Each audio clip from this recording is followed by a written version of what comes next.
দইটা কি ভালো ছিল রে দাদা। জানিস দাদা, আমি না লুকিয়ে লুকিয়ে খেয়েছিলাম। এই দাদা, একটু আনতে পারলি না? না রে বোন, কিচ্ছু দেয়নি, ঢুকতেই দিচ্ছিল না। কি বলছিস কি দাদা?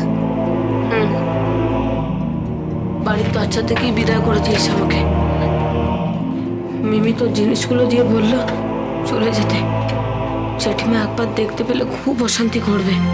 ও, তাহলে ফিরে যাওয়ার সব পথ বন্ধ?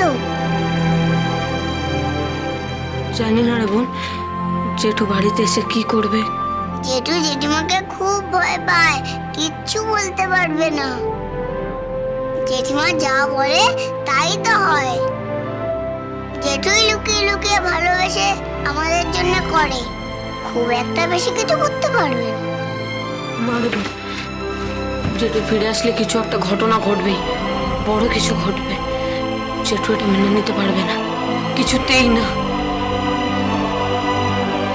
দে, এবার বইগুলো দে, আমি গুছিয়ে রাখি। আর তোর জন্য রুটি করে নিয়ে আসছি। রুটি মানে? হ্যাঁ, এখন আমি তোর জন্য রুটি বানাবো তো। তুই রুটি করবি? হ্যাঁ, দুপুরবেলা খাবি না? ভাত খাবো দাদা, গরম গরম ভাত খাবো। গরম গরম মুসুরির ডাল আর কাঁচা লঙ্কা আর পেঁয়াজ। দূর বোকা, আজকে ওসব কিচ্ছু খেতে হবে না। তোর জ্বর হয়েছে, আজকে তোকে রুটি বানিয়ে দিচ্ছি, তুই ওটাই খা, ঠিক আছে?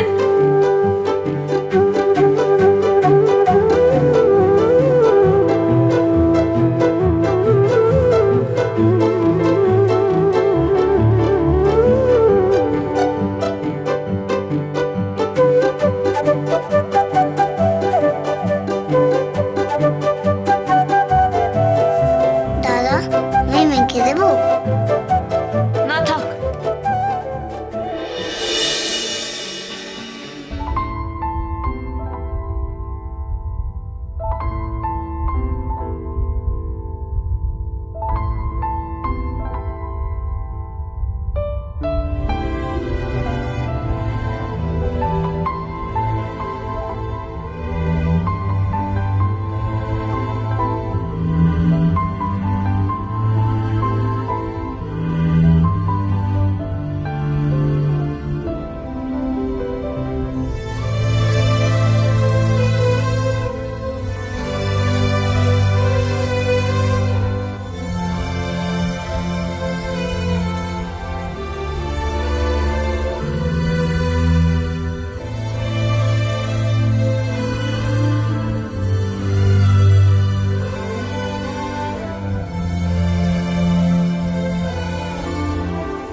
কাঁদিস না দাদা, আমি তো আছি, কাঁদছিস কেন?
এসো বাবা, এসো।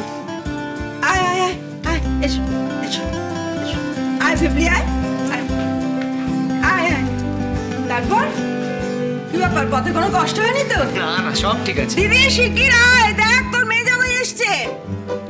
ভালো দিনেই এসেছো তোমরা। মেশো এসে গেছে বাড়িতে। মেশো কোথায়? মেশো ওপরে। আমি যাই, একটু প্রণাম করে আসি। যা বাচ্চু মিমি, যা নিয়ে যা। চলো। বেবলি, শ্বশুরবাড়িতে কেমন আদর যত্ন করছে? খুব আদর যত্ন করছে। সোনা নিয়ে যা শুরু করেছিল, বাবা আমার তো চিন্তা লেগে গেছিল। না গো, ওরা ওরকম নয়। ওরা আসলে এক কথার মানুষ। কেউ কথা দিয়ে কথা না রাখলে তখন খেপে যান। যাক, যা হয়েছে ভালো হয়েছে।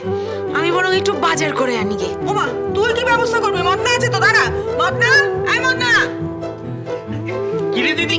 আরে ভেবলি, কেমন আছিস ভেবলি? নতুন জামাই গো। পড়ে গেছে। উপরে এই থাক থাক থাক। কেমন আছিস? কেমন? ভালো আছে। এই শোন, বাজারে যা। জামাই এসেছে, আদর যত্ন করে খেতে দিতে হবে, বুঝেছিস তো? মাছ নিবি, মাংস নিবি, একটা বড় দেখে মাছের মাথা নিবি। রুই মাছ খাস তো? ঠিক আছে দিদি, একটু বেশি টাকা দিস আজকে। মাসি, রাখি বন্ধন কোথায়? কেন? রাখি বন্ধনকে দিয়ে কি হবে? না, আসলে দেখা করবো তো তাই। কোনো দরকার নেই ওর সঙ্গে দেখা করার। দিদি, তোর মেয়েকে বোঝা, ঢংটা বেড়েছে ওর। ন্যাকামো।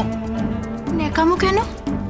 ওরা আমার জন্য যা কিছু করেছে তা আমার বাবা মাও করেনি, এমনকি তুমিও করনি। কি?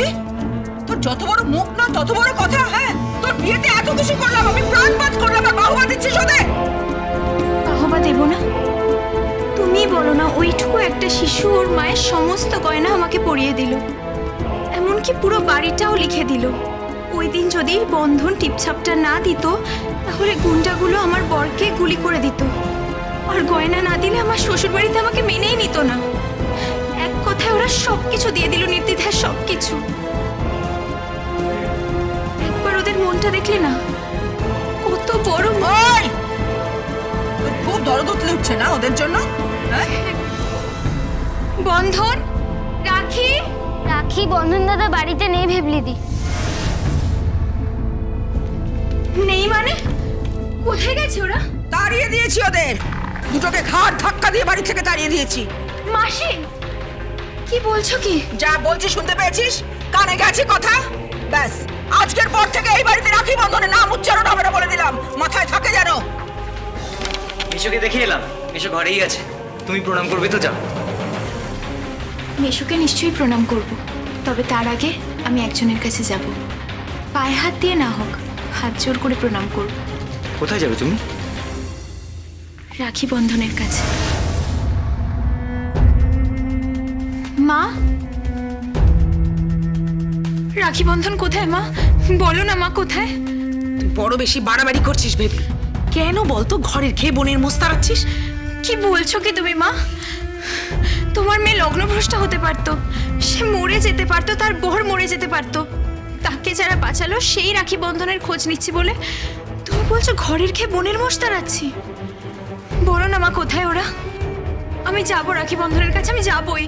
তুই যদি যাস ওদের কাছে, ঠ্যাং ভেঙে ঘরে রেখে দেবো তোর আমি। আমি যাব। চলো তো তুমি। একটা কথা মাথায় রাখিস বেবনি, এই বাড়ি থেকে বেরিয়ে ওদের সঙ্গে দেখা করতে যাচ্ছিস তো, কোনোদিনও আর এই বাড়িতে ঢুকবি না তুই। দরকার নেই। তুমি যদি মনে করো রাখি বন্ধনের সঙ্গে দেখা করার জন্য তুমি আমায় বাড়িতে ঢুকতে দেবে না, তাহলে ঢুকবো না বাড়িতে। রাখি বন্ধন